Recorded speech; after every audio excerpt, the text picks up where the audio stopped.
இன்னைக்கு visitTemples.com எனும் வலைதளம் மூலம் உங்களுக்கு ஆம்பூரில் தேவலாபுரத்தில் இருக்கிற அருள்மிகு கங்கை அம்மன் கோயிலை பற்றி சொல்ல போகிறேன். இந்த கோயிலோட முழு பெயர் திருமலை திருப்பதி நாகலாம்மா கங்கை அம்மன் திருக்கோயில்.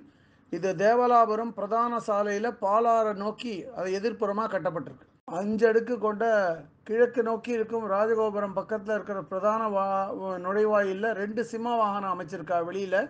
அதே மாதிரி பக்கத்தில் இன்னொரு நுழைவாயில் இருக்குது. அங்கே 2 யாழி சிலை வச்சுருக்காங்க. கிழக்கு நோக்கி இருக்கும் மூலஸ்தானத்தில் கங்கை அம்மன் வீற்றிருக்கும் கோலத்தில் காணப்படுறா. மூலஸ்தானத்தை நோக்கி ஒரு சிம்ம வாகனம் விக்கிரகம் இருக்குது. அதே மாதிரி மூலஸ்தானத்துக்கு வெளிப்பக்கமாக ஒரு மர ஊஞ்சலில் உற்சவமூர்த்தி கங்கை அம்மனை வச்சுருக்காங்க. மூலவரான கங்கை அம்மன் சன்னதிக்கு இடப்பக்கமும் வலப்பக்கமும் 2 சன்னதியும் இருக்குது. ஒரு சன்னதியில் விநாயகர் விக்கிரகம் வச்சுருக்கான். விநாயகர் விக்கிரகத்தை நோக்கிய வண்ணம் ஒரு மூஞ்சூர் வாகனம் இருக்குது. அதே மாதிரி அடுத்த சன்னதியில் வள்ளி தேவசேனா சமேத முருகர் இருக்கார். முருகரை நோக்கி ஒரு மயில் வாகனத்தை அமைச்சிருக்கான். வெளிப்பிரகார சுற்றுச்சுவரில் வரிசையாக கண்ணாடி பேழை அமைச்சிருக்கான். அந்த கண்ணாடி பேழைக்குள்ளே கிட்டத்தட்ட 25லேருந்து 30 விதவிதமாக பல வர்ணங்களில் அம்மன் விக்கிரகத்தை வச்சுருக்கான். இந்த கண்ணாடி பேழைக்குள்ளே வச்சிருக்கிற அம்மன் விக்கிரகங்கள் பார்க்க கண்கொள்ளா காட்சி, ரொம்ப ரம்மியமாக இருக்குது பார்க்குறதுக்கு. மூலவரான கங்கை அம்மன் சன்னதிக்கு பக்கத்திலேயே துர்கைக்கு ஒரு சன்னதி இருக்குது. முருகன் சன்னதி பக்கத்தையே ஒரு மண்டபம் இருக்குது சிவக வடிவத்தில்.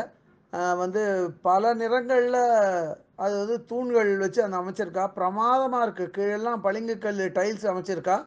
அந்த மண்டபத்தோட வெளிப்பக்கத்தில், அதாவது சாலையிலேருந்து பார்த்தாலே தெரிய மாதிரி சப்தகன்னிகைகளோட விக்கிரகங்கள் அமைச்சிருக்கா. இந்த மண்டபத்தில் கோயில் விழாக்கள் இல்லை சின்ன வைபவங்கள்லாம் நடத்தலாம் சிறப்பாக.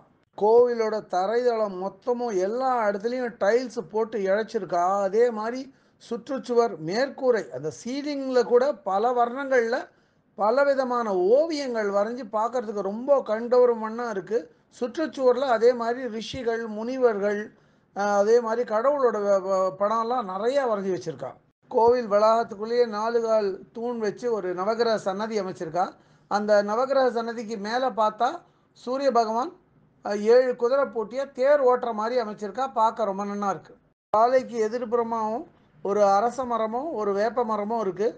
அது கீழே 5 தலை கொண்ட ஒரு நாகராஜன். அந்த நாகராஜன் உடம்பே அதை ஒரு பீடம் மாதிரி அமைச்சு அதில் நாகதேவதைகளை வச்சு வழிபடுறான். கோயிலுக்கு அருகாமையிலேயே கோயில் பக்கத்திலேயே கங்கை அம்மனுக்கு இன்னொரு ஒரு சின்னதாக ஒரு விக்கிரகம் வச்சு ஒரு சன்னதி இருக்குது. அதில் அந்த கோயில் கூரையோட மேலே ஒரு ஆர்ச், ஒரு வளைவு மாதிரி போட்டு அதில் கங்கை அம்மன் கம்பீரமாக வீற்றிருக்கிற மாதிரி ஒரு விக்கிரகம் வச்சுருக்கா. பார்க்க ரொம்ப பல வர்ணங்களில் ரொம்ப கண்டவர் விதமாக இருக்குது.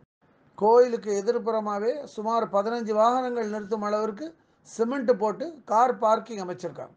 இதுவரை இந்த காணொலியை கண்டும் கேட்டும் மகிழ்ந்த பக்தர்களுக்கு visitTemples.com சார்பாக ராகவாச்சாரியன் நன்றிகள்.